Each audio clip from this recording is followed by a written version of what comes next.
लक्ष्मी नारायण भगवान की जय। आइए भक्तजन, हम लोग श्रवण करने जा रहे हैं भगवान श्री कृष्ण का दिया हुआ उपदेश गीता में और श्री लक्ष्मी नारायण भगवान का दिया हुआ उपदेश गरुड़ पुराण में गरुड़ जी का प्रश्न पर।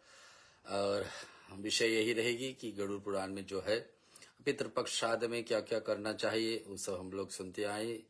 कल भी सुने थे, आज उसको आगे श्रवण करेंगे।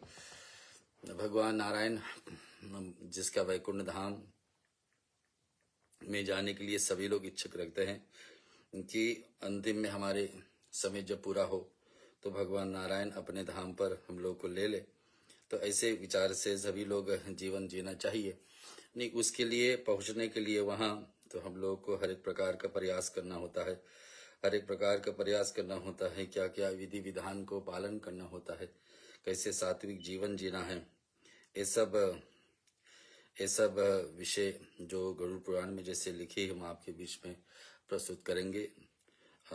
ये भी याद रखेंगे कि भगवान नारायण की जो दिया हुआ उपदेश हमारे और आपके जीवन में सरल हो जाए, जिसको हम पालन कर सके और पालन करते हुए भगवान के धाम पर अंतन पे पधारे।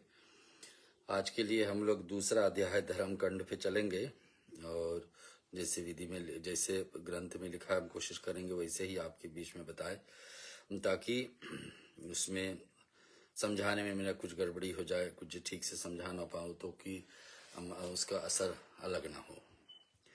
आइए बिना विलंब को हम लोग उस पर प्रवेश करते हैं।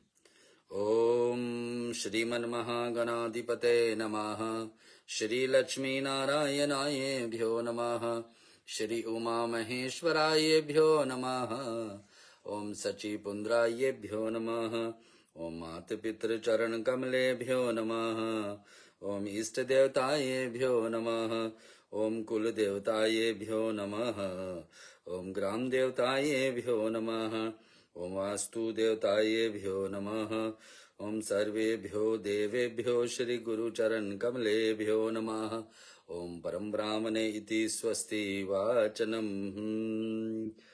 श्रीः शान्ताकारं भुजगशयनं पद्मनाभं सुरेश्वरं विश्वहिधारं गगनसदृशं मेघवर्णं शुभागनं लक्ष्मीकान्तं कमलनयनं योगिविरध्यानगम्यं वन्दे विष्णुभवभयहरणं सर्वलोकैकनाथनं। मरण स्नान व्यक्ति के लिए कल्याण के लिए किए जाने वाले कर्म का मृत्यु से पूर्व स्थिति तथा कर्म विभाग का वर्णन। भगवान कह रहे कि हे गरुड़ जी, अपने मनुष्य के हित में बहुत सी अच्छे प्रश्न हैं, सावधान होकर सुने। समस्त और्धिक देही क्रियाओं को भली भांति सुने। जैसे क्रियाओं को भगवान बताते हैं उसको भली भांति हमको श्रवण करें। भगवान इस प्रकार से उपदेश दे रहे हैं हम लोग को कि गरुड़ जी, जो सम्यक रूप से भेद रहित और जिसका वर्ण श्रुति स्मृति हुआ है, जिसका इंद्र आदि देवता योगी जन और योग मार्ग का चिंतन करने वाले विद्वान नहीं देख सके हैं, जो गुहायत गण है, वैसे ही प्रधान तत्व को जिसने मैंने अभी तक किसी अन्य से नहीं कहा है। कहने की बात यह है कि भगवान विष्णु बता रहे कि दूसरा खंड में हम लोग चल रहे हैं, दूसरा अध्याय में चल रहे हैं धर्म कांड में गरुड़ पुराण से। तो बता रहे कि जिसे भगवान ने किसी और से नहीं कहा है उसको भगवान बता रहे गरुड़ जी मैं आपसे कह रहा हूँ। जिसके इंद्र आदि देवता योगी जन योग मार्ग से चिंतन करते हैं, ऐसे प्रधान तत्व को जैसे मैंने किसी से भी अभी नहीं कहा वो आपसे कहने जा रहा हूँ। तो हे वैंदे यानी गरुड़ जी को बोल रहे, इस संसार में पुत्रहीन व्यक्ति को गति कहीं नहीं हो पाती है। पुत्र हो, अपने पुत्र के द्वारा विधि विधान हो तो गति का सरल हो जाती है। शास्त्र अनुसार यथा योग उपाय से पुत्र उत्पन्न करने का उपाय करना चाहिए। मैंने शास्त्र में जैसे लिखा है कि संतान हो जाए, पुत्र हो जाए, वैसे उपाय करें। यदि मनुष्य को मोक्ष नहीं मिलता है तो पुत्र नरक से उसका उद्धार कर देता है। नहीं हो पाता तो पुत्र के पास में इतना शक्ति होती, सामर्थ्य होती है कि अपने पूर्वजों को उद्धार कर सकता है। पुत्र और पौत्र को मरे हुए प्राणी को कंधा देना चाहिए तथा उसको यथाविधान अग्निदाह करना चाहिए। पुत्र का कर्तव्य बनता है कि अपने पिता जिसके लिए भी कर रहे हैं उनको कंधा दान दे करे, कंधे पे उठा करके शव को ले जाना चाहिए शमशान भूमि तक जितनी देर हो सके। जिस देश में हम उसके अवस्था के हिसाब से ही करना है। पुत्र और पौत्र के मरे हुए प्राणी को कंधा देने चाहिए तथा उसको यथाविधि विधान करे। शव को नीचे पृथ्वी पर तिल के सहित कुश बिछा करके शव को आधारभूत भूमि उस ऋतुमती नारी के समान हो जाती है जो प्रसव के योग्यता रखती है, और मृतक के मुख में पंचरत्न डाल करके बीज वपन समान दे, जिससे आगे जीव को शुभ गति निश्चित हो जाए। तो बता दे कि शरीर अगर जो धरती पर लाकर रखना है क्रिया से पहले पिंडदान आदि करने के लिए, तो धरती पर कुशा बिछा देना चाहिए। कुशा पे के साथ साथ में काले तिल हो और गोबर से जगह लिपा हो तो और उत्तम, नहीं हो तो गोबर का खंडी से छींटा कर दीजिए। वैसे ही शव भूमि में तिल कुश आदि से बिना जीव का शुभ योनियों कारण नहीं बन पाती है, इसलिए श्रद्धा पूर्वक तिल कुश पंचरत्न आदि यथाविधि विनियोग करना चाहिए। कैसे करना चाहिए? कुशा बिछा दे, काले तिल डाल दीजिए धरती पर और उसके साथ साथ में गोबर का लेपन कर दीजिए। पंचरत्न 5 प्रकार का धातु उनका मुख में डाले थे। हम लोग ज्यादा करके सोने के धातु ही डालते हैं, लेकिन पंचरत्न का विधान है कि पंचरत्न दर्पण कर गोबर से भूमि को सबसे पहले लीपना चाहिए। तदंतर उसने ऊपर तिल और कुश बिछाना चाहिए। उसके बाद आतुर व्यक्ति को भूमि पर कुशास के ऊपर सुला देना चाहिए। ऐसे करने से वह प्राणी अपने समस्त पापों को जलाकर पाप मुक्त हो जाता है। देखिए कितनी बड़ी बात है। यहाँ एक प्राणी को ऐसे अगर जो हम लोग करते हैं तो समस्त पाप को धो लेता है। ऐसा करने से ना शव के नीचे बिछाए गए कुश समूह निश्चित ही मृत्युग्रस्त प्राणियों को स्वर्ग ले जाता है। तो अगर जो ऐसे किया जाता है, हम लोग शव को नीचे लिटाते हैं और कुश के साथ में प्राणी को स्वर्ग को ले जाता है, इसमें संशय की कोई बात नहीं। जहां पृथ्वी पर मल मूत्र का लेप संबंध नहीं है वहां पर सदा पवित्र ही माना जाता है, और मल मूत्र के लेप संबंध से वहां मल मूत्र आदि के अपसरान करने से गोमय से लेप करने से वह शुद्ध होती है। गोमय यानी कि गाय से जो हम लोग को 5 चीजें मिलती है। गाय का गौमूत्र है, गाय का गोबर है, दूध है, दही है, घी है। गोबर हो जाए तो पर्याप्त है। गोमय से लेप करन के वो जगह को शुद्ध करना सही है। और एक बार गोबर से एक जगह लिपा गई ना तो कितने दिन तक वो शुद्ध ही माना जाता। गोबर से बिना लिपी हुई भूमि पर सुलाए गए मरणसन व्यक्ति को यक्ष पिशाच एवं राक्षस कोटि क्रूर दुष्ट लोग प्रविष्ट हो जाते हैं। अगर जो गोबर से नहीं लिपा हो जगह पर तो और लोग बाधा डाल सकते हैं और लोग उस आत्मा के साथ चलना चाहेंगे। और मरण स्नान के मुक्ति के लिए उसे जल से बनाए गए मंडल वाली भूमि पर ही सुलाना चाहिए। आता है सब कि क्योंकि नित्य होम श्राद्ध प्रतिपलाक्षण ब्राह्मणों को अर्चा एवं भूमि का मंडलिका मुक्ति के हेतु माने गए हैं। बिना लिपी हुई मंडलहीन भूमि पर मरण सन व्यक्ति को नहीं सुलाना चाहिए। बिना लिपा हुआ जगह मरण वाले व्यक्ति को नहीं सुलाना चाहिए। आया है फिर बाद में, अथ मंडल का निर्माण अवश्य करना चाहिए। मंडल जैसे हम बनाते हैं वैसा जरूर करना चाहिए। मंडल विहीन भूमि पर प्राण त्याग करने वाला चाहिए, चाहे बालक हो, चाहे चाहे वृद्ध अवस्था में चाहे जवान भी हो, उसका अन्य योनि नहीं प्राप्त हो सका। अगर जो व्यक्ति अंतिम में शरीर छोड़ने वाले हो, जीते जी अगर जो जमीन पर लेटे हुए शरीर छोड़ते हैं तो सबसे उत्तम। सुनिए, उसकी जीव आत्मा वायु के साथ भटकती है। किसका? जिसका मरण ठीक से ना हुआ। उसी प्रकार से वायुभूत जीव आत्मा के लिए तो श्राद्ध का विधान है और ना तो जल तर्पण क्रिया की बताई जाती है। जिस प्रकार से वायुभूत आत्मा को भी। गरुड़ जी, तिल मेरे पसीने से उत्पन्न है। भगवान विष्णु बता रहे गरुड़, क्योंकि तिल कहाँ से आती है? मेरे पसीने से। अतः तिल बहुत ही पवित्र है। तिल को प्रयोग करने से असुर, दानव और दैत्य भाग जाते हैं। तिल श्वेत, कृष्ण और गौमूत्र। तिल कितने रंग का है?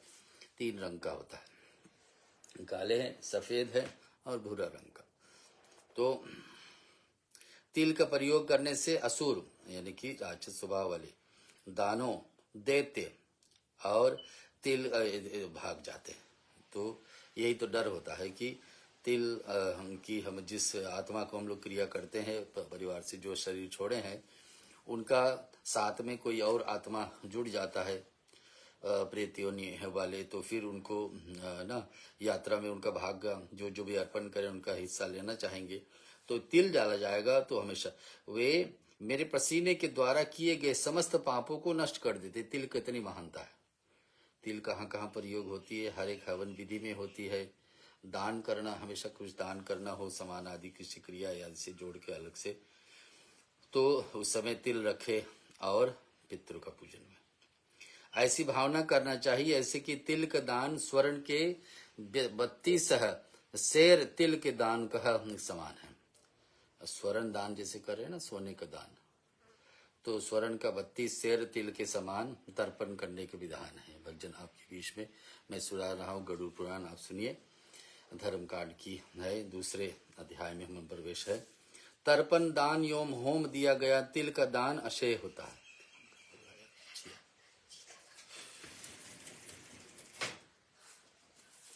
और बता रहे एक ही तिल का दान स्वर्ण के 32 शेर के बराबर है। एक दाना तिल सोने का 32 शेर के बराबर।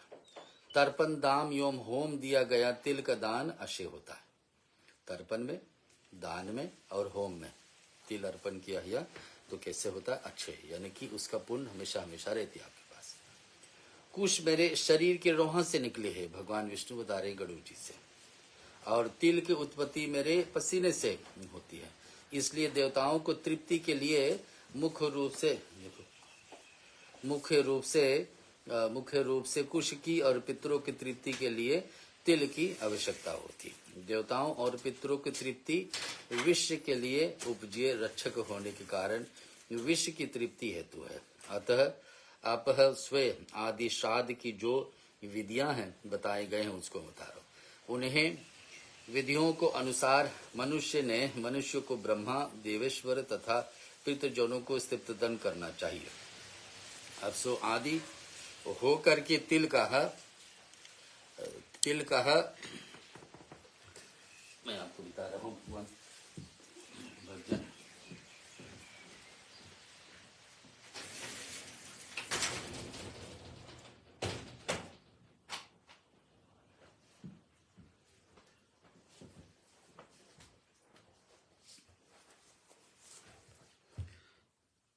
क्षमा करना, हम आपको बता रहे हैं देवताओं और पितरों की तृप्ति विश्व के लिए उपजीय रक्षक होने के कारण विश्व को तृप्ति हेतु है। अतः आदि श्राद्ध को जो विधियां बताई गई है उन्हीं विधियों को अनुसार मनुष्य को ब्रह्मा, देवेश्वर तथा पितृजनों को संतृप्त करना चाहिए। जैसे विधान में भगवान स्वयं बताए हैं वैसे कोशिश करना चाहिए। ये सब वस्तु हर एक देश में प्राप्त हो जाती है। तिल है, कुशा है और गोबर है, गंगा जल है। तो इसको ध्यान रखना चाहिए कि जहां जहां भी पितरों का पूजन हो उसमें इसको जोड़ना बहुत जरूरी है। अवश्य आदि श्राद्ध की विधियां बताई गई, इसको पालन करना चाहिए। और तिल और कुशा इतने महान है कि शव का शरीर में स्पर्श होते ही उनको समस्त पापों को क्षय कर देती है। अब से होकर कर्म करने वाले पितरों को तृप्ति होती है। कुश के मूल भाग में ब्रह्मा जी का निवास होता है, मध्यम भाग में विष्णु जी का है तथा अग्र भाग में शिव जी का जानना चाहिए। ये तीनों देव कुश के प्रतिष्ठित माने गए हैं। हे पक्षीराज, ब्राह्मण, मंत्र, कुश, अग्नि और तुलसी ये कभी अशुद्ध नहीं होते। क्या क्या? एक ब्राह्मण कभी अपवित्र नहीं होते, मंत्र कभी अपवित्र नहीं हो जाते, इसको बार बार पढ़िए। कुशा ऐसा है बार बार ये इस्तेमाल किया जाता। अग्नि और तुलसी ये बार बार समर्पित होने पर भी परिष्ठित नहीं माने जाते। कभी निर्माले अर्थात बासी नहीं होते हैं। 5 चीजें क्या क्या? ब्राह्मण, मंत्र, कुश, अग्नि और तुलसी। कभी निर्माल अर्थात नहीं, इसका पूजन बारंबार प्रयोग किया जाता है। हे गरुड़ जी, तुलसी, ब्राह्मण, गौ, विष्णु तथा एकादशी का व्रत ये पांचों संसार सागर को डूबते हुए लोगों को नौका के समान पार करा देते। किसका किसका? तुलसी का सेवन, तुलसी का अर्पण करना भगवान को, पौधा का सेवन करना, ब्राह्मण ठीक से काम करने वाले वैसे ब्राह्मण, गौ की सेवा, गौ के लिए जुड़े रहना, विष्णु भगवान का, तथा एकादशी का व्रत। ये 5 चीजें हैं। पांचों संसार सागर में डूबने वाले लोगों को नौका के समान है। ये 5 चीजें हैं जिसको हम लोगों को बुरे कर्म से बचाएंगे, पाप को क्षय करेंगे, पुण्य को बढ़ंती कराएंगे। गरुड़ पुराणानुसार हे पक्षी श्रेष्ठ विष्णु, एकादशी व्रत, गीता, तुलसी, ब्राह्मण और गौ, ये 6 ऐसे संसार में लोगों को मुक्ति प्रदान करने वाले साधन ना। तो हम आपको सुना देते हैं क्या लिखा है कि ये मुक्ति दिलाने वाले क्या क्या साधन हमारे विश्व में है। विष्णु है और साक्षात में एकादशी का व्रत है ना, एकादशी का व्रत है, और गीता है, तुलसी है, ब्राह्मण और गौ, ये 6 चीजें हैं जिसके इर्द गिर्द में और जिसको हम लोग प्रयोग करते हैं, चाहे गीता को पाठ श्रवण करते हैं हमेशा, या तुलसी का अर्पण करते हैं या सेवन करते हैं, ब्राह्मण का हिसाब से उनके आशीर्वाद या तो फिर उनके दिया हुआ पाठ सुनाना, ऐसे श्रवण पूजा विधि, और गौ का, ये 6 चीजें ऐसे असार संसार में लोगों को मुक्ति प्रदान करने वाला। दर्भमूले स्थितो ब्रह्मा मध्ये देव जनार्दन, दर्भाग्ये शंकरं विज्ञात त्रयो देवो कुशे स्मृता, विरपा मंत्रो कुशा बृहस्तु बृहिस्तुलसीः च खगेश्वरः, नेते निर्माल्यते यान्ति क्रियामान पुनः पुनः, तुलसी ब्राह्मणां गावो विष्णुरेकदाशी खगः, पंच प्रवनेः मेहे भाव बंधतम जनाम निपान, विष्णुरेकदशी गीता तुलसी वीरपदे नमः, असारे दुर्ग संसारे षटपति मुक्तिदायिनी। जैसे तिल के पवित्रता से अतुलनीय होती है, उसी प्रकार से कुश और तुलसी भी अत्यंत पवित्र करती है। तुलसी जैसे बताया जाता है, तिल की पवित्रता अतुलनीय है। तिल इतना पवित्र है कि उसको तौला नहीं जा सकता कितने पवित्र है। वैसे ही बताया जाता कि अत्यंत पवित्र होने वाले कुशा है और तुलसी है। ये तीनों पदार्थ मरण स्तन व्यक्ति को लिए दुर्गति उबार लेती है। तुलसी और कुशा और तिल एक मरण व्यक्ति के लिए शरीर में स्पर्श हो जाए ना, तो क्या बताता है कि व्यक्ति को दुर्गति उबार देती है। और दोनों हाथों में कुश उखाड़ना चाहिए और उसे पृथ्वी पर रख करके जल से प्रोषित करना चाहिए, तथा मृत्यु काल में मरण स्तन के दोनों हाथों में रख देना चाहिए। शरीर व्यक्ति छोड़ते रहा हो तो उसके हाथ में कुश हो, मुख में तुलसी हो, मुख में गंगा जल हो तो बड़ा उत्तम। दोनों हाथों में कुश उखाड़ना चाहिए और उसे इसी प्रकार से, हाँ, जिसके हाथों में कुशाएं हैं और जो कुश के परिविष्ट कर दिया जाता है, वह मंत्रहीन होने पर भी उसका समर्थ क्रिया ना होने पाई, तब भी वह विष्णु लोक को जा लेता है। कितनी बड़ी बात देखिए। कुश अगर जो आपके शरीर पे कोई व्यक्ति मरण शरीर में जो शरीर छोड़ने वाले हैं, उनके दोनों हाथ में कुश हो, फिर भी बताए जाते वो शरीर छोड़ता मंत्रहीन से, बिना मंत्र को फिर उसका क्रिया भी हो जाए तो वो भी सीधा विष्णु लोक जाएगा। इतने महान है कुश। लिखा क्या है, जो कुश से परिविष्टित कर दिया जाता है, वह मंत्रहीन होने पर भी उसका समंतक क्रियाएं ना होने पाए, वो भी सब विष्णु लोक को प्राप्त कर लेता है। इस असार संसार सागर में भूमि को गोबर से लेप करके उस पर मृतक मनुष्य को सुलाने और कुशा आसन देने, सिद्धत्व करने से तथा विशुद्ध अग्नि के दाह करने से उसका समस्त पाप नष्ट हो जाती है। और कुशासन पर बिछाए, शरीर को लटाए, उस पे काले तिल, गोबर, गंगा जल का प्रबंध, लवण और उसका रस दिवस उत्तम लोक को प्रापक है, और वह प्राणियों को समस्त कामनाओं को सिद्ध करने वाले। तो यहाँ लिखा है, जो लवण के बिना अन्न रस उत्कर अर्थात अविविक्त होते हैं और सुसादुत होते, इसलिए लवण रस पितरों को प्रिय होता है और स्वर्ग को प्रदान करने वाला, और वह लवण रस भगवान विष्णु के शरीर से उत्पन्न होती है। इस बात को जानने के लिए योगी जन लवण के साथ दान करने को कहते हैं। और ऐसा लिखा है, भक्तजन हमारे बीच में गरुड़ पुराण हम आपको सुना रहे। इसका इस पृथ्वी पर यदि ब्राह्मण, क्षत्रिय, वैश्य, स्त्री तथा शूद्र वर्ण के आतुर व्यक्ति को प्राण न निकलते हो तो उसके लिए स्वर्ग का द्वार खोलने के लिए लवण का दान करना चाहिए। लवण कहते हैं नमक को। तो अगर व्यक्ति का दिक्कत हो रहा है, बहुत कष्ट सह रहा है, और उसके कष्ट सह रहा है, शरीर प्राण निकलने में और दुख सह रहा है, और उसको छुटकारा दिलाना है, तो लवण दान करना चाहिए, नमक। हे गरुड़ जी, अब मृत्यु के स्वरूप विस्तार पूर्वक सुनो। मृत्यु की काल, उसका समय का आ जाने पर जीवात्मा प्राण और देह को वियोग कर देता है ना, और देह को इसी प्रकार से वियोग किया जाता है। मृत्यु कष्ट प्रभाव से प्राणी अपने किए कर्म को एकदम भूल जाता है। तो बताया जाता है, मृत्यु के ही काल में उसका समय जब आ जाने पर जीवात्मा प्राण और देह को वियोग हो जाता है। मृत्यु अपने समय पर आती है। मृत्यु कष्ट के प्रभाव से प्राणी अपने किए कर्मों को एकदम भूल जाता है। कुछ क्षण पहले तो उसको याद होगा क्या क्या कर्म किए हैं जो ठीक है नहीं किए पाए, लेकिन मृत्यु के समय घबराहट में व्यक्ति सब भूल जाता है।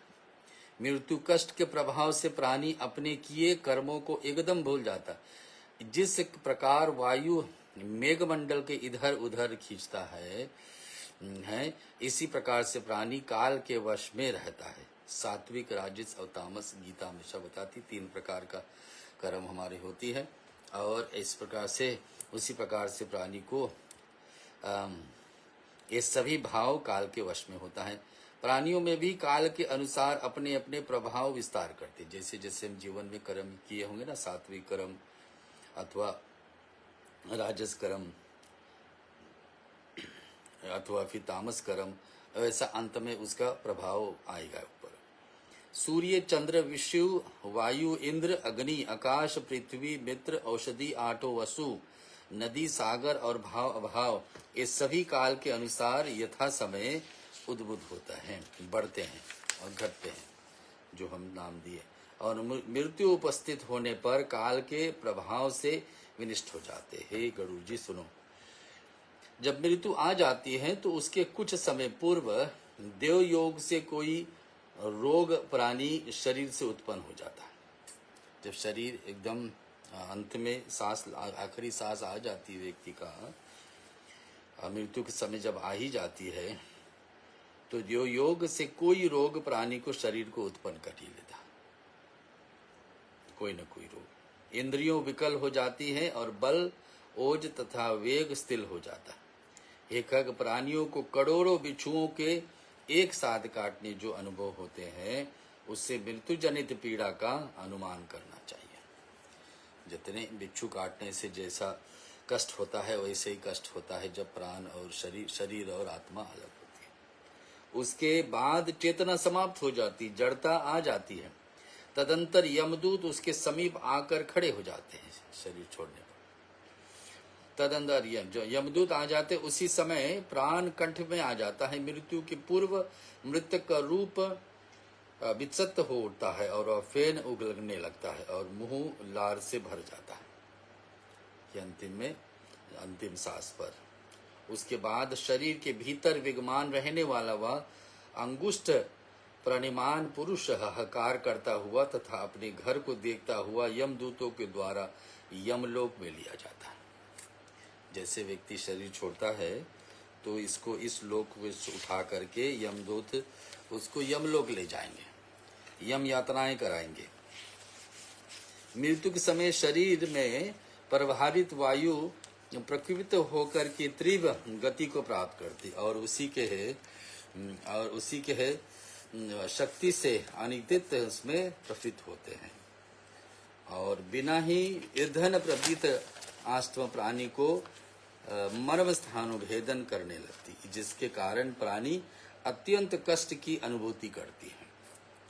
जब यहाँ से उठा करके उसको भगवान के लोक ले जाएंगे, यमलोक में ले जाएंगे, जैसे ही शरीर छोड़े और ले जाएंगे यमदूत, वहाँ का यातनाएं को दिखाकर फिर से लाकर उनके शरीर के पास छोड़ देते हैं ना। ये मैं आपको दूसरा अध्याय सुना रहा हूँ धर्म कांड में। भगवान बताते यम मार्गे महादुखयते ते मम भक्ताम तो यशतम तो भविष्यासिम कपिते। गरुड़ जी बोले भगवान यम मार्ग कितना दुखदाई है, आप उसके बारे में बताइए। यम मार्ग ऐसा कठोर है जिसमें मनुष्य को विश्राम करने की जगह कहीं नहीं है ना। भगवान बताते विश्राम की जगह तो है ही नहीं, विश्राम की जगह तो उसको अब समाप्त हो गई, शरीर जहाँ अंत हुई। तो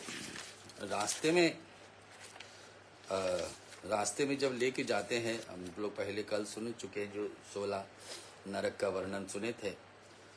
कभी कष्ट सहने वाली बात ये पापी लोगों के विषय में ज्यादा वर्णन यहाँ है। कार चलते मार्ग में मध्य में अत्यंत दुखदायी, जिसका हाल वृत्त सुन शरीर कांप उठता है, ऐसा एक नदी है जिसका नाम है गरुड़ जी वैतरणी। वैतरणी नदी इतना हानिदायक है, उससे देख देख कर अत्यंत दुख होता है। वह 100 योजन विस्तार वाले हैं, उसमें पीयू वर्ण रुधिर होता है। तट पर हड्डियां को ढेर लगी थी। जो गंदे से गंदे वस्तु हम सोच सकते हैं वो वैतरणी नदी में। बुरे कर्म वाले व्यक्ति को नदी को पार करना होता है। किनारे पर मांस तथा रुधिर का कीचड़ बना रहता है, हड्डियों का और मांस का और खून का। वह बहुत ही गहरी है, जिस पापी पार नहीं कर सकते हैं। उसके मध्य में वालों को संभाल आते हैं, जिनके पाप आत्मा और भी फंस जाते हैं। इसी कारण से उनके किए दुर्गम हो जाते हैं, उनके लिए दुर्गम हो जाती, उसको पार करना। कहाँ? वैतरणी नदी। और बड़े बड़े मगर भरे हुए सैकड़ों घोर पक्षी जिसके चारों ओर से चक्कर काटने लगते हैं। पापी को वहां पहुंचने पर वह उग्र रूप धारण कर लेती, बड़े बड़े शोले उठाने दिखाते हैं, जिससे ही गरुड़ जी कढ़ाओं के भीतर अग्नि से तपे घी के समान ज्वाला युक्त हो जाती। इसे वैतरणी नदी कहते हैं। यह वैतरणी सुई की भांति मुख वाले होते हैं और कीड़ों की खूब भरी होती है। सुई के मुख कितने पतले हैं, कितने कष्ट देता है, शरीर पर पड़ती है। और वर्ज जैसे चहोरे वाले बड़े बड़े गीद सिक्त काक पक्षियां में घिरी होती है। उस नदी में शिशु मार मगर तेलुका बड़े बड़े मक्ष एवं कछुए भी पड़े होते हैं। किसमें? वैतरणी नदी में। ये जब शरीर छोड़ दिए हैं, आत्मा यहाँ से चले जाए हैं और यमदूत लेके गए हैं, उसके बारे में बताएं। और उसी ज्यों ही पापी जू पड़ते हैं त्यों ही हाहाकार चिल्ला उठता है। जैसे भी जो पापी व्यक्ति वैतरणी में पड़ेगा और हाथ भ्रात हाय पुत्र हाय भ्राता हाँ पिता, इस प्रकार से दीनता पूर्वक वचन बोलेगा कि परिवार को याद करेगा, कोई हमारे लिए कुछ कर्म करे धरती पे, ताकि इससे हम छुटकारा मिले। साथ ही उनकी भूख प्यास अत्यंत व्याकुल करती है। बहुत से राग के साथ रुधिर में पियो से भरे हुए उस नदी के रुधिर को ही पीना पड़ता है। नदी में जो मैले खून पड़ी है उसको ही ग्रहण करना पड़ेगा, क्योंकि इतना भयानक समय है। वह नदी अत्यंत विकराल खूब गरजता रहता है, अत्यंत भय कर लेती है। कारण इसका इनके ये अत्यंत कठिन और पापी उसे देखते ही रहते लक्षण मूर्छित हो जाते हैं। देखने से ही मूर्छित होकर गिरते, लेकिन जाएंगे कहाँ? पड़ना तो रहना पड़ेगा। उसमें भीतर जाते ही वे बड़े से बड़े वृक्षक एवं काले सर पापियों के चारों ओर से घेर लेते हैं। वहां तक उन पापियों को रक्षा करने वाला कोई दिखाई नहीं पड़ता है। और इसी प्रकार से उसे नदी के भीतर सैकड़ों हजारों चक्कर चक्कर लगाए पड़ते हैं और लगाते पापी पाताल में चले जाते हैं और क्षण भर वहां रह करके फिर ऊपर होते हैं। नदी के भीतर सैकड़ों हजारों चक्कर लगाना पड़ता है कि समय जब पूरा होगा तभी निकालेंगे यमदूत। ऐसा नदी पापियों के लिए ही निर्मित हो गई है, जिसका पार दिखाई नहीं देता और वह बहुत दुखदायक होता है। इसी प्रकार से पापी जन गरुड़ जी को भगवान विष्णु बता रहे हैं, अत्यंत दुखदायी अनेक प्रकार के कलेश दायक यम मार्ग पर चिल्लाते हुए रोते हुए अत्यंत दुखित होकर चलते रहते। कुछ पाशों से बंधे कशुओं द्वारा खींच खींच करके चले जाते हैं, फिर पीठ पर तीखे शस्त्र से बीध देने वाले चलाए हो जाते हैं। तो ऐसा दशा है वैतरणी का। कुछ पापियों को तो नाक नाद करके रस्सियों के द्वारा खींचा जाता है। बहु पापियों को यमदूत मृदगन से मारते हैं और बहुत तो ऐसे होते हैं इनकी दुखी होने पर यम मार्ग का में हाँ पुत्र हाँ पौत्र तथापि न वर्ज मार्गे पुत्र पौत्र इति ब्रूयते आहेत प्रयुद दंति यमस्ते मध्वी महताम पुण्य योगम मानुषम जन्महालवेते तत्पानम कृतो धर्मस्य की दिशे ही मित कृतम। इसका अर्थ क्या है इत्यादि वचन बोलते हैं कि हे पुत्र, हे पोता, हे भाई, हे बंधुओं, मेरे वे मंद बुद्धि अपने किए हुए पश्चाताप करते हैं, पाप को किए हुए याद कर करके पछताते हैं कि कारण हमको मनुष्य शरीर मिली और भगवान को मुक्ति का रास्ता खोलने हमारे लिए, लेकिन हम फिर भी कुछ ऐसे विशेष नहीं कर पाए कि आज के दिन हमको देख पड़ा। और उसी पाकर त्यार्थ होकर के फिर ऐसा बेहोश होकर के गिरता है और फिर उठते हैं, फिर यमदूत उसको ताड़ना करते हैं। दुर्जन ऐसे लिखा है कि ऐसे समय पर देखते हुए मनुष्य शरीर तो ही मुक्ति के साधन है। गरुड़ जी से भगवान विष्णु था, ऐसा उत्तम जन्म पाकर ना कुछ दान किया, ना अग्नि में होम किया, ना तप किया, ना देवताओं को पूजन किया। ये सब हर एक मनुष्य, हर एक हिंदू, हर एक सनातनी कर सकता है और करना चाहिए। क्या क्या जन्म पाकर जीवन में दान करना चाहिए। जो हमारे पास है दूसरे के पास नहीं है, दूसरे के पास कम है, दूसरे ज़्यादा जो आवश्यकता है उसको हम लोग को देना चाहिए। और अग्नि में होम करने की अवसर सबको प्राप्त होती है और वो नहीं कर पाते, ना तप कर पाए और ना देवताओं को पूजन कर पाए। तो ये सब नहीं करने के कारण मनुष्य शरीर को पाकर भी नहीं किए, विधि एवं श्रद्धा पूर्वक किसी तीर्थ में भी नहीं गए, नहीं पहुँचे और न किसी साधु संत को, न ब्राह्मणों को सेवा किए। और इसलिए हे जीव, अब अपने किए हुए कर्मों को भोग, तुम्हारे निस्तार कैसे हो। मैंने ब्राह्मण देवताओं को भी कभी पूजा नहीं किया, ना पतित पावनी गंगा में कभी स्नान किया। न समय रहे तो अवसर प्राप्त हो तो शुभ कर्म जल्द से जल्द कर लेना चाहिए। और न कभी सत्य पुरुषों की सेवा की, न महात्माओं को सत्संग किया, न कोई परोपकार भी, न कोई ही देह विवाहन, न अपने किए हुए कर्मों का फल तो फिर भोगना ही पड़ेगा। प्रतीक है मनुष्यों को योम पशु पक्षियों के लिए जल रहित स्थान पर कोई तालाब वाली ही वापी अथवा कुआं आदि भी नहीं बदवाए। यानी समाज की सेवा के लिए कुछ तो कुछ करना चाहिए, जहाँ पर और जीवों को लाभ हो सके। कुआं है, तालाब है और ऐसे साधन बना दी जहाँ पर मंदिर है, समाज के लिए कुछ रहने उठने बैठने के लिए आश्रम है, गौशाला है। इसमें स्वयं नहीं बना पाए तो किसी को सहयोग दिए सो वो बना लिए ना। ये सब नहीं करने का कारण है तो पाप चढ़ता है। गौ ब्राह्मणों आजीविका के लिए किंचित मात्र धन से भी खर्च नहीं किया। इसलिए जीवात्मा अब तू अपने किए हुए कर्मों को भोग। नित्य यथाशक्ति अन्नदान भी करना चाहिए। नित्य हर दिन प्रतिदिन कुछ न कुछ अन्न किसी जीव को खिलाना चाहिए। एक तो बनता है भागवत में कि जब भोजन करें थोड़ा सा एक और भोजन निकाल करके रख देना चाहिए, गौलोक में गौओं को प्राप्त हो। भोजन अपने करने के बाद में फिर एक और निकाले और जीवों के लिए जो चंडाल योनियों में जन्मे हैं। तो ये नित्य हर दिन प्रतिदिन तुम्हारे खाने वाले पात्र से ही दान हो रहा। अलग से दान कर रहे तो अच्छी तो बात है, लेकिन कम से कम भोजन करते समय थोड़ा दान पहले गौलोक में गौओं के लिए और थोड़ा अपने। और गौ को एक दिन तृप्ति का चारा घास भी नहीं खिलाए हम दैनिक कार्यों में, और दैनिक कार्यों में ना स्नान किए, संध्या जप हवन स्वाध्याय देव पूजन अवश्यवाली आदि भी किए नहीं, तो इसके कारण से तो फिर दुख भोगना पड़ेगा वितरणी नदी में। और वे सका पारे जिससे कि जीव आत्मा अपने किए हुए कर्मों का कर्म ही भोगेगा। स्त्री शरीर पाकर मैंने अपने पति की आज्ञा नहीं मानी और उसे कभी मधुर वचन नहीं बोले, पति व्रत धर्म पालन नहीं किए, यथा योग गुरुजन पति और गुरुओं को उचित सत्कार कभी नहीं दिए, इस कारण से वह जीव आत्मा अब अपने किए हुए कर्मों को भोग अपना धर्म समझकर पति के सेवा किए हैं। पति के परलोक सिधारने पर अग्नि प्रवेश सती होना नहीं किया, विद्वान हो पाकर फिर तप नहीं किए, स्त्री कारण से जीव के किए हुए कर्मों को भोग। स्त्री का भी कुछ कुछ नियम होती है जिसको पालन नहीं कर पाए तो फिर उसका भी दोष सहन करना पड़ता है, उस सबके कारण तो पाप चढ़ेगा ही।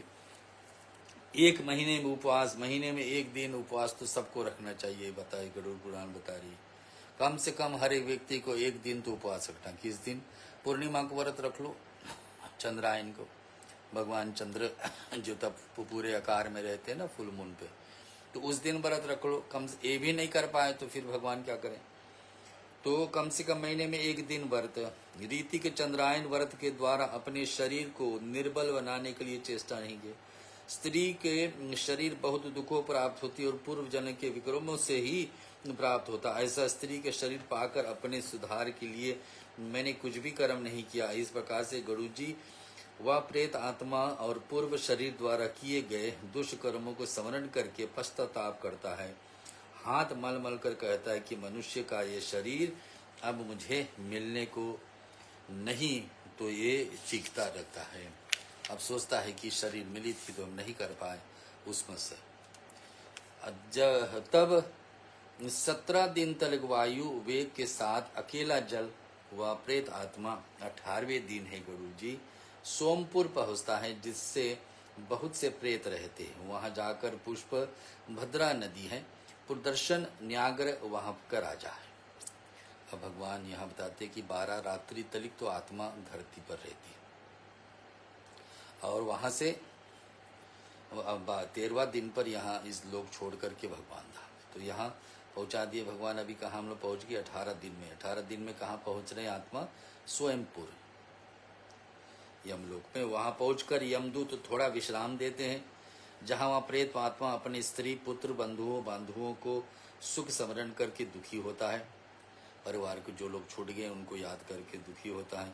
वहां पर संबंधी धन नौकर चाकर आदि का स्मरण करके जब फिर वह गहरी चिंता में पड़ता है, तब उसे वहां से रहने वाले यमदूत इकट्ठे होकर के कहते हैं ना, सभी को ध्यान करता है कोई हमारे लिए क्या क्या किए। बोलता है प्रेत तुझे स्त्री पुत्र धन बंधुओं मित्र याद आ रही है ना? कोई भी किसी का नहीं, अपने कर्म का ही तुम्हारे साथ है। उनको स्वयं भोगता हुआ और यमपुर का मार्ग आप पूरा करो।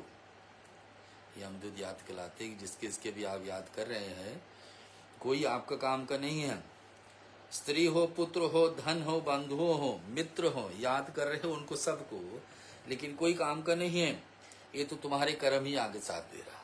श्री गरुड़ पुराण से मैं सुना रहा हूँ आपको। और गरुड़ जी का प्रश्न पर भगवान विष्णु स्वयं बता रहे हैं कि क्या दशा होती यम मार्ग पे जाने के लिए। रास्ता तो सिर्फ आप ही लोग को है, लेकिन हम सब लोग को जानना चाहिए, क्योंकि क्या पता हम लोग को भी उसी रास्ते में। हे परलोक जाने वाले पथिक, तुम यमराज के या यम के दूतों के बल नहीं जानते हैं, समझते हैं तो यमराज दंड नहीं देंगे, वे क्षमा कर दे, तो ऐसा नहीं है। वहां पहुंचकर तुम्हें निश्चित हो जाएगा इस लोक का मार्ग क्रय विक्रय कुछ नहीं चलता है। अरे प्रेत आत्मा से कहते हैं कि अरे प्रेत है, यम मार्ग तो मृत्यु लोक की प्रसिद्ध है। बालक से लेकर वृद्ध तक सब जानते हैं। बालक से लेकर उम्र तक कोई भी जाता है, पाप से बड़े पाप किए तो उसको तो सहन करना पड़ेगा ही। क्या ब्राह्मणों से पुराणों की कथा कभी नहीं सुने? इस मार्ग का नाम ही कभी नहीं सुना तुमने? ऐसा कहकर यमदूत उसे मृदुगुण के द्वारा पीटते हैं और उसके गिरते भागते रोते एवं बलपूर्वक फिर खींचते हैं।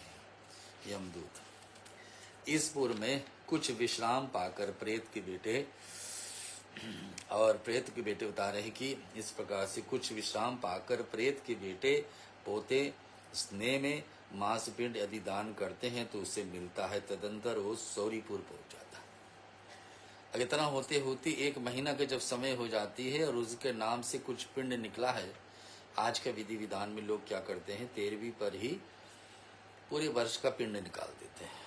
तो अगर जो पिंड पूरे महीने साल भर के निकला है, 1 महीना हो जाए उनको शरीर छोड़ने पर, तो वहां पर उसका सौरीपुर पहुंचता है, तो वहां मिलकर वो पिंड उसको प्राप्त हो जाए, जिसका काल रूप धारण किए हुए जंगम नाम का राजा है। कहाँ पर? सौरीपुर पहुंचे हैं। 1 महीने के समय हो गई शरीर छोड़ने। जो ही जीव उसे देखता है भय से कांप उठता है। वहां भी कुछ देर सुस्ताते और फिर इच्छा करते हैं। विश्राम तो मिलता है कहाँ पर? सौरीपुर में, यमलोक में ही सारे स्थान। उस पुर में पहुंच करके प्रेत को पौत्र आदि समधियों से जो कुछ त्रिपाशिक पिंड दान मिलता है। फिर 3 महीने का लाभ मिलता है उनको, 3 महीने भी पिंड है। उस अग्र संयुक्त जल को वह ग्रहण करता है, फिर वहां से चल पड़ता है। तब वह अत्यंत शीघ्र प्रेत नागेंद्र भवन पहुंचता है। नेक्स्ट स्टॉप है नागेंद्र भवन। और बताते हैं नागेंद्र भवन, फिर वह चलता है वहां पर। वहां बड़े बड़े विकट वन और उन्हें देखकर प्रेत चिल्लाता है, अत्यंत दुखी होकर के रोता है। प्रेत वही बने हैं और दुष्ट आत्मा जो शरीर मिली, अच्छे से कर्म नहीं कर पाए, अपने शरीर को अच्छे जगह उपयोग नहीं करे। वहां पर यमदूत उसे बांध करके निर्दयता से खूब खींचते हैं और रोते हैं और रोता और बताते रोता है और बार बार चिल्लाता। इसी प्रकार से 2 मास बीत जाने पर बहुत दुखी होकर उसे उस पर प्रवेश करता है, जहां बंधुओं द्वारा पिंड जल वस्त्र आदि प्राप्त करके पश्चात यमदूत उसे आगे को कर लेते हैं और उन्हें पाशों द्वारा खींच करके आगे ले जाते हैं। ये अब पहुंच गए 3रे महीने में। 3रे महीने पे गंधारपुर पहुंचता है और उसे त्रैमासिक 3 महीना का जो पिंड मिलता है उसे भोग करके आगे बढ़ता है। और 4थे महीने में दौलगंधपुर पहुंचता है। वहां पहुंचकर उसे प्रेत को ऊपर खूब पत्थरों से वर्षा होती है। वहां उसे चतुर्थ मासिक 4था महीना वाला पिंड का लाभ होती है, जिसे भोग कर कुछ सुख होता है। जब वह प्रेत है 5वें महीने में क्रौंजपुर पहुंचता है। वहां बंधुओं के हाथ से किया दिया हुआ 5 मासिक पिंड प्राप्त कर उसको भोगता है। तब पश्चात वह क्रूरपुर पहुंचता है। अब पहुंचिए चौथा महीना हो गए, जिसे हमने कहा कि पूरे वर्ष का पिंड उसको अर्पण हो गया है। अगर जो जिस तिथि पर शरीर छोड़े उस तिथि पर दिया जाए तो उत्तम है, अन्यथा 13वां दिन पर ही पूरा दिया जाता है। तो बंधुओं के हाथों से दिया हुआ 5 मासिक 5 महीने वाला पिंड उनको मिलता है अब। और ये कहाँ पर पहुंच गए? वो क्रूरपुर पहुंच गए यमलोक की यात्रा में। तब उस प्रेत को 5.5 महीने में 6 मासिक क्रिया, जो हम लोग करते कि 6 महीना की क्रिया ना 5.5 महीना में किया जाता है। प्रेत 5.5 महीने पर 6 मासिक का क्रिया का लाभ लेता है। जिसके छमासी वह छमासी के बंधुओं द्वारा दान किए घट सहित पिंड दान पाकर प्रेत कुछ तृप्त होता है। प्रेत को तृप्ति मिलती है थोड़ा, जब उसको पता चलता है कि प्रेत तृप्ति मिलती है, तब पता चलता है कि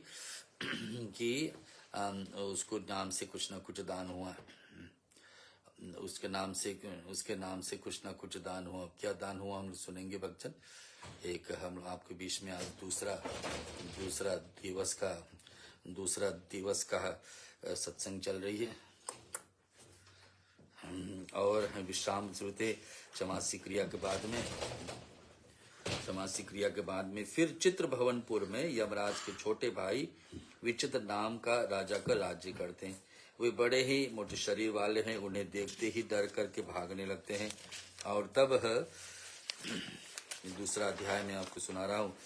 उसके सामने नदी पार पहुँचते वाले मल्हा आकर के कहते हैं 7वें महीने में, हे प्रेत, यह वैतरणी नदी है, अर्थात वितरण करना वेद आदि शास्त्र वेता मुनियों को कथानुसार दान करना, इसके प्रभाव से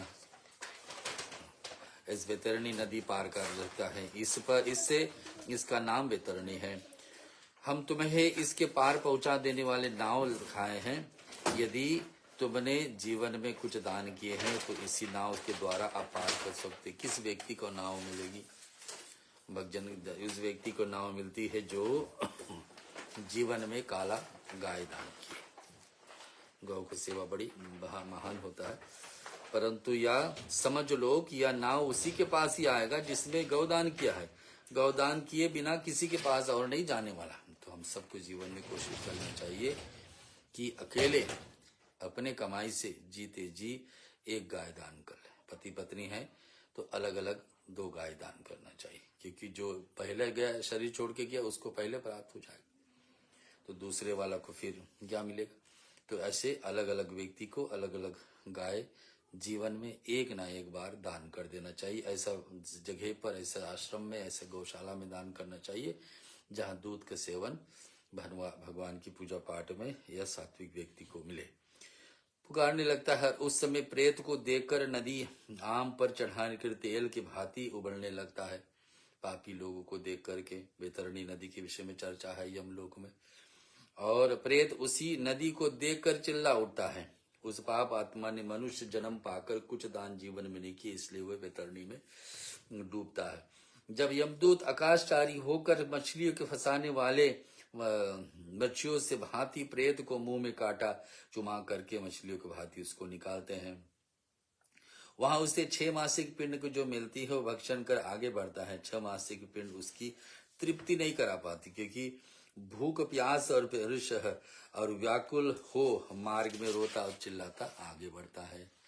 यम मार्ग के विषय में कथा गरुड़ पुराण से, धर्म कांड से और ये पितृपक्षाद में। वहां से वो 7वें माह में लगने पर बृहदपुर पहुंचता है। वहां पुत्र पौत्रादि का किया 7वें महीने का पिंड प्राप्त करता है। वहां से वो चल करके दुखदपुर पहुंचता है। वहां पर पक्षियों की भांति आकाश मार्ग में चलता हुआ बहुत दुख उठाता है। 7वें महीने की चर्चा। 8वें महीने में वो दांडपीन को वहां भरभक्षण करके आगे बढ़ता है। वो 9वें महीने में समाप्ति पर नाना क्रंदपुर पहुंच गया। देखते देखते शरीर छोड़ते छोड़ते 9वां महीना में जहां पहुंचना है क्रंदपुर, जहां प्रेत अनेक प्रकार की चिल्ला कर डराते हुए जीव को देखकर स्वयं शून्य हृदय में हो जाता है और दुखित होकर के चिल्ला उठता है। वहां से यमदूते भेजा हुआ 10वें महीने में कष्ट पूर्वक सुप्तम भवन में पहुंचे। वहां पर पिंड दान करते हुए जल भोग करके 11वें महीने में समाप्ति पर रोधपुर पहुंचेंगे। 10वां महीना का स्थान कहाँ है? यमदूत कहाँ लेकर पहुंचाते हैं? कष्ट पूर्वक सुप्तम भवन, सुतपन भवन। और 11वां महीना में कहाँ पहुंच गए? जाकर के रोधपुर। उसमें पुत्र पौत्र की प्रभृति 11वां महीने के पिंड पहुंचता है। फिर 11.5वां महीने में पयोवर्षण पहुंचता है। वहां पर प्रेतों को दुखदायी मेघ खूब बरसते हैं। उस उपपुर से प्रेत दुखी होकर के निर्दिक पिंड को भोगता है। और वर्ष साल पूरा हो जाने पर श्रीधाधर नाम का नगर में पहुंचता है। संपूर्ण तो ततो वर्षे श्रीधाधर नगर व्रजेन हिमाचितम गुह तत्र महाशीतम पत्यत विधि शीर्तात द्रुहित सौभीयचत दीदोषोत हम तिष्ठते बांधुवाम कोपीय में दुखम व्यापितम। वहां उस प्रेत को जाड़ा दुखी करता है। अब 11.5 महीना से 12 महीना पहुंचने हैं भगवान के धाम यमलोक। भूख व्याकुल करती है जब वह 10 दिशाओं की उधर देखता है कि कोई भी मेरा बंधु इस समय काम आने वाला नहीं है जो मेरे इन दुखों को हटाने की प्रयत्न कर सके। 12 महीना से पहले होने से ही 11.5 महीने पे उनको क्रिया विधि विधान कर देना चाहिए अंतिम पिंड। नहीं देता है तो फिर घबराता है बंदा कि यमदूत उससे कहते हैं कि प्रेत है, तुम में ऐसे पुण्य कहाँ जिनसे कि इन दुखों को निवृत्ति हो सके, तुमने कौन सा पुण्य किया है कि ये दुख तुमसे हट सके।